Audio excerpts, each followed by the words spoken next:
दोस्तों कैसे हो? उम्मीद करता अच्छे होंगे। पिछले वीडियो में हम लोग मौर्य वंश के बारे में पढ़े थे। यदि पिछला वीडियो नहीं देखे हैं तो डिस्क्रिप्शन में एशियन हिस्ट्री का प्लेलिस्ट का लिंक दिया गया है, वहां से जाकर वीडियो देख लीजिए। मौर्य वंश का सबसे मजबूत शासक चंद्रगुप्त मौर्य और अशोक था।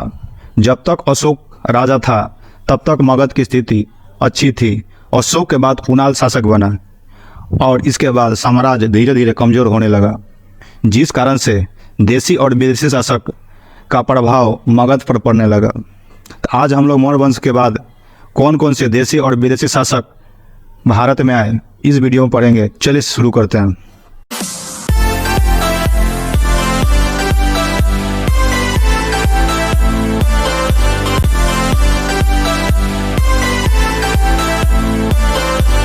जी हाँ दोस्तों, जो मौर्य वंश के बाद दो तरह के शासक इंडिया में, पहला था देशी शासक, दूसरा था विदेशी शासक। देशी शासक में पहला जो शासक था वो शुंग वंश थे, और दूसरा था कण्व वंश, और तीसरा था सातवाहन वंश, और चौथा था चेदी वंश। जी हाँ दोस्तों, उसी प्रकार विदेशी शासक में पहला था हिंद यवन, दूसरा था शक, तीसरा था पल्लव, चौथा था कुषाण। तो चलिए पहले जानते हैं देशी शासक के बारे में, उसके बाद विदेशी शासक के बारे में पढ़ेंगे।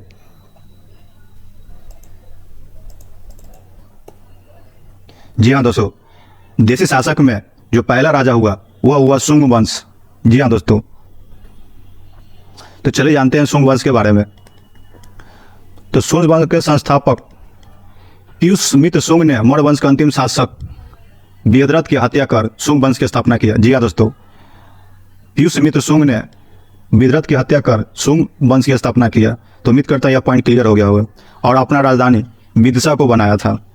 और जो पतंजलि थे वो पुष्यमित्र के दरबार में रहते थे। और अगला शासक अग्निमित्र बना। जी हाँ दोस्तों, इससे संबंधित एक पुस्तक है मल्लिका अग्निमित्रम। जी हाँ दोस्तों, जिसका लेखक कालिदास है। तो याद रखिएगा कि मल्लिका विकास अग्निमित्रम यह पुस्तक राजा अग्निमित्र से संबंधित था, जिसका लेखक कालिदास है। जो अगला पॉइंट था, जो मनुस्मृति था, वो इसी समय स्थापना हुआ था। मनुस्मृति का स्थापना इसी समय हुआ था। जो अगला पॉइंट है, शुंग वंश का अंतिम शासक। जी हाँ दोस्तों, शुंग वंश का अंतिम शासक देवभूति था। तो उम्मीद करता हूँ शुंग वंश से इतना पॉइंट क्लियर हो गया होगा। जो अगला शासक आया शुंग वंश के बाद वो थे कण्व वंश। जी हाँ दोस्तों, तो चले जानते हैं कण्व वंश के बारे में। जी हाँ दोस्तों, जो कण्व वंश थे उसका संस्थापक वासुदेव कण्व थे। जी हाँ दोस्तों, इसको याद रखिएगा। और वासुदेव कण्व ने शुंग वंश के अंतिम राजा देवभूति की हत्या कर कण्व वंश की स्थापना किया था। जी हाँ दोस्तों, तो ये पॉइंट को याद रखिएगा कि देवभूति की हत्या कर वासुदेव कण्व ने कण्व वंश की स्थापना किया था। तो ये था कण्व वंश के बारे में। अगला जो वंश आया वो था सातवाहन वंश। जी हाँ दोस्तों, जो अगला वंश आया तो सातवाहन वंश था। सातवाहन वंश के संस्थापक सिमुख था। जी हाँ दोस्तों, और वो अपनी राजधानी प्रतिष्ठान को बनाया था। और सातवाहन वंश से संबंधित एक महत्वपूर्ण पॉइंट है, जो सातवाहन वंश ने सर्वप्रथम शीशे का सिक्का चलाया था। तो उम्मीद करता हूँ सातवाहन वंश से भी यह पॉइंट क्लियर हो गया होगा। तो चले जानते हैं अगला राजवंश कौन आया। वंश के बाद जो चौथा राजवंश आया वो था चेदी वंश। जी हाँ दोस्तों, मौर्योत्तर काल में कलिंग में चेदी वंश का उदय हुआ था। जी हाँ दोस्तों, कलिंग का संबंध उड़ीसा से है और उड़ीसा में चेदी वंश का उदय हुआ।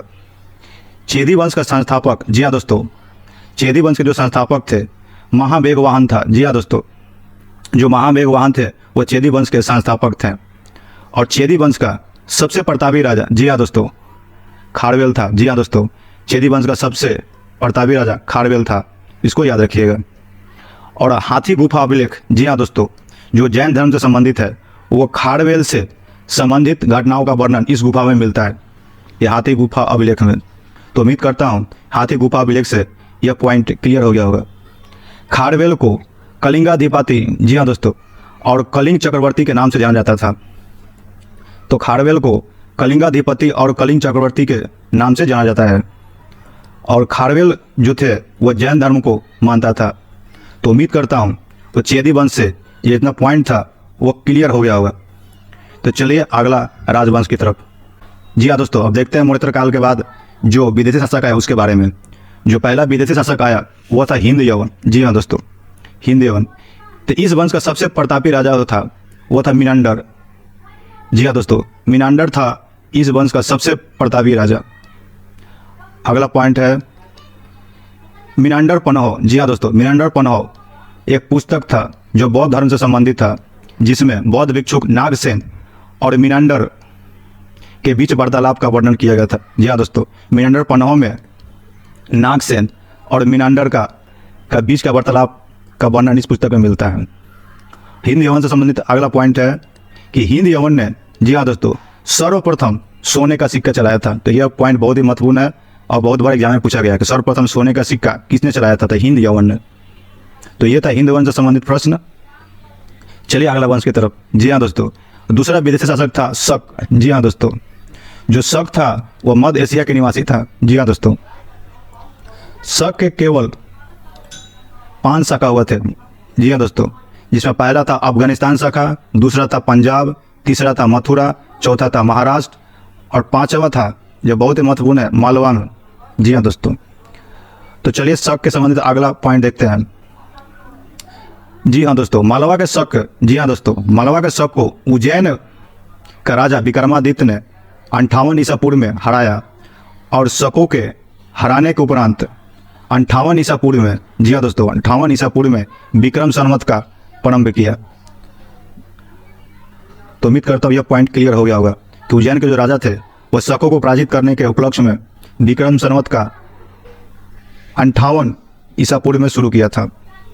जो अगला पॉइंट है, तो कुल 14 राजा हुए जिन्होंने विक्रमादित्य का उपाधि धारण किया था। जी हाँ दोस्तों, भारत में टोटल 14 राजा हुआ जो विक्रमादित्य को उपाधि धारण किया था, जिसमें राजा हेमू था जो अंतिम राजा था जो विक्रमादित्य का उपाधि धारण किया था।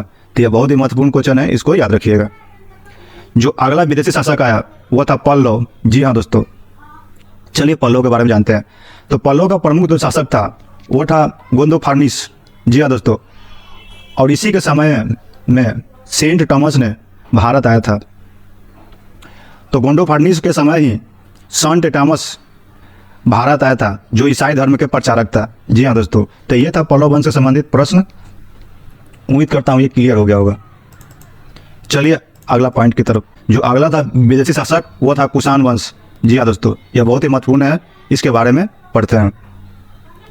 कुषाण वंश के संस्थापक फुजुल काडवेत्सिस था। जी हाँ दोस्तों, कुषाण वंश के संस्थापक फुजुल काडफिसस था। जी हाँ दोस्तों, यह पॉइंट को याद रखिएगा। और कुषाण वंश के प्रतापी राजा कनिष्क हुआ था। जी हाँ दोस्तों, कुषाण वंश का सबसे प्रतापी राजा कनिष्क था। और कनिष्क ने 78 ईस्वी में राजा बनने की खुशी में शक संवत चलाया। जी हाँ दोस्तों, कनिष्क ने ही शक संवत 78 ईस्वी में चलाया था। अगला पॉइंट है भारत के राजकीय कैलेंडर शक संवत पर आधारित है। जी हाँ दोस्तों, तभी महत्वपूर्ण क्वेश्चन है कि भारत का जो राष्ट्रीय कैलेंडर है वो शक संवत पर आधारित है। अगला पॉइंट था कनिष्क के समय चौथी बौद्ध संगति। जी हाँ दोस्तों, कनिष्क के समय ही चौथी बौद्ध संगति का आयोजन हुआ जो कुंडलवन कश्मीर में हुआ। तो यह भी महत्वपूर्ण क्वेश्चन है, इसको याद रखिएगा। अगला क्वेश्चन है कनिष्क बौद्ध धर्म को अपनाया था। जी हाँ दोस्तों, कनिष्क थे वो बौद्ध धर्म को अपनाया था। और कनिष्क के दरबार में अश्व घोष, वसुमित्र, नागा अर्जुन, 500 और चरक वैद, जी हाँ दोस्तों, ये लोग कनिष्क के दरबार में रहते थे। जिसमें सबसे महत्वपूर्ण है चरक वैद, जो बार बार एग्जाम में पूछा जाता है कि चरक वैद किसके दरबार में थे? वो कनिष्क के दरबार में थे। अगला पॉइंट है बुद्ध चरित पुस्तक का लेखक कौन है? जी हाँ दोस्तों, बुद्ध चरित पुस्तक का उसका लेखक अश्व घोष था। जी हाँ दोस्तों, ये भी महत्वपूर्ण क्वेश्चन है, इसको याद रखिएगा। और कुछ अन्य पॉइंट की तरफ ध्यान देते हैं जो बहुत ही महत्वपूर्ण है। हिंद यवन, जी हाँ दोस्तों, जो हिंद यवन थे वो सर्वप्रथम सोने का सिक्का चलाया था।